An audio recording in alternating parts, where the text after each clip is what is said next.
Magic friends. Hello. First of all, I just have to say,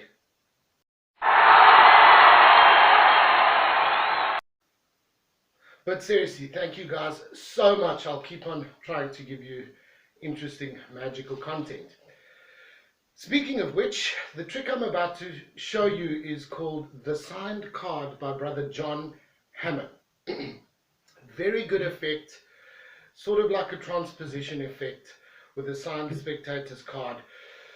There is a bit of controversy because Ed Marlowe said he came up with the concept first and Brother John Hammond and him got into a bit of a fight, but I don't get involved in magic drama. I've got enough to worry about.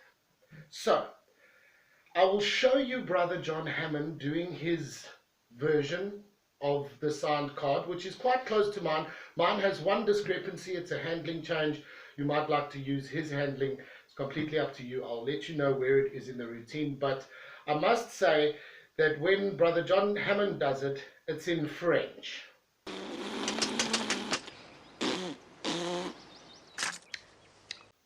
But don't worry, I'll translate it and you will see what the effect looks like in his hands, which I couldn't think of a better thing to watch.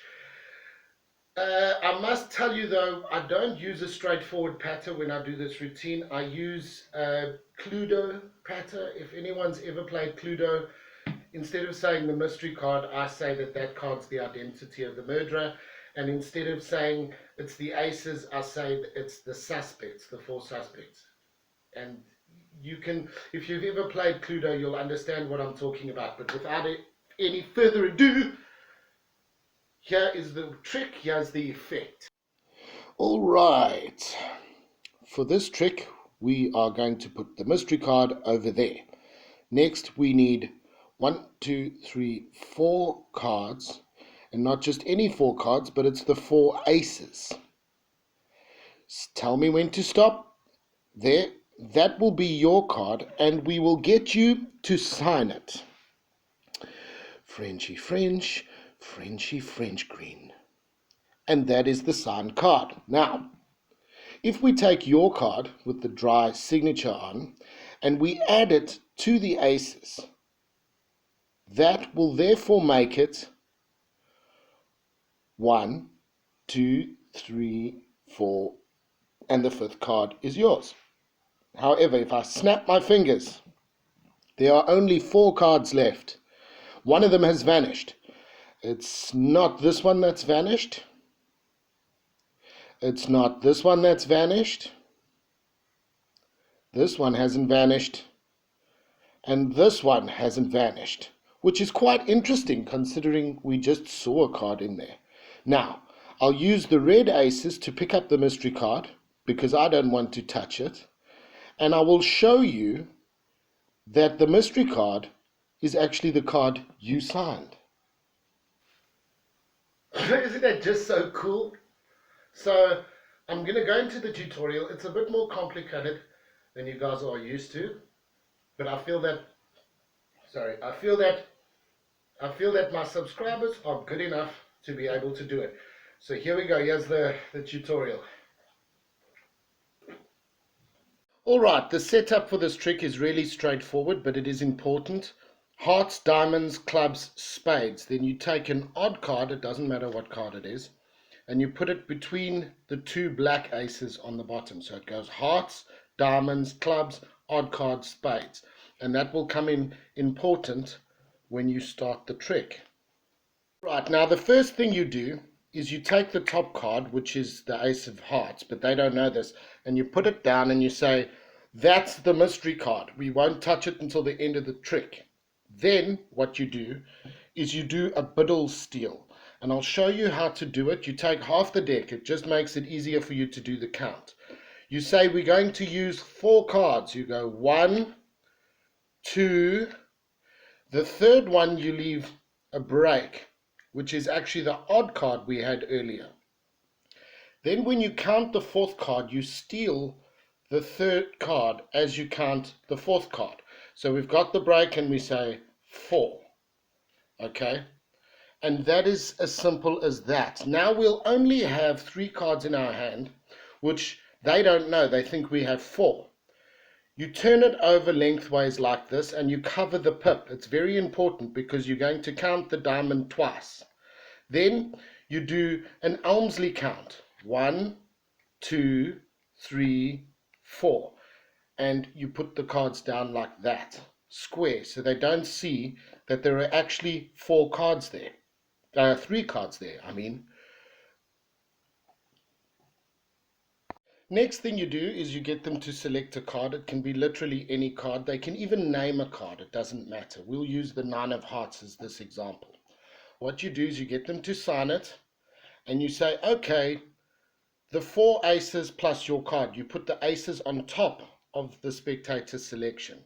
Then you do what Vernon would call a buckle false count, which is basically an Elmsley count that you count over a finger break. Don't be scared. This is the move. You say 1, 2 off the top, but you hold a break, and there's a slight buckle in the bottom card, but you can't see it from the front. Okay? Then you finish the Elmsley count. You basically do an Elmsley count by stealing off that card, right?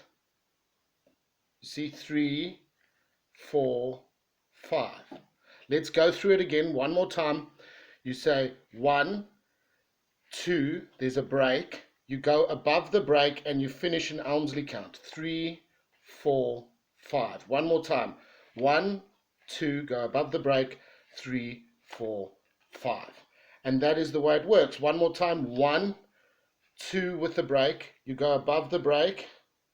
Steal off that card. 3, 4, 5. Hopefully that was clear enough. If not, watch the video again. So now, once you've done the buckle false count, they think there are 5 cards there. You make a magical gesture and you separate the cards as you do this. This proves that there are 4 cards left. You don't have to tell them, but you can. Otherwise, they can see. Don't insult their intelligence. So you do this and you put the cards back like this. Now here comes the discrepancy between my version and John Hammond's version. He does a double from the side and I do it from the top. So in my version, I pull out the bottom card, show it. That's not the card. Turn it over, put it down. And as I'm rubbing it on the table to show it's just one card, I pull the top card down a bit. Not all the way. I'm just doing this for explanation purposes. And now this card has moved away from these 2 cards. Therefore, I've got an easy grip here to take both the cards, show the second card and say it's not that card, and put it down, and I rub again. Then I just take straight off the bottom, show it's not that card, and I put it down. Once again, you can do that. Now this time you turn the card over this way, but before you rotate it all the way, you cover half the pip. Therefore, they will assume that it's the heart. You turn it over and you say, not that card either. And you use the card that you've double counted to pick up all 4 of those cards. Now from this position, you want to separate the first and second cards, or the first and third cards, from the second and fourth cards. So you put your thumb on the second card on your left hand and your fingers on the bottom card. And you pull them apart this way. Okay?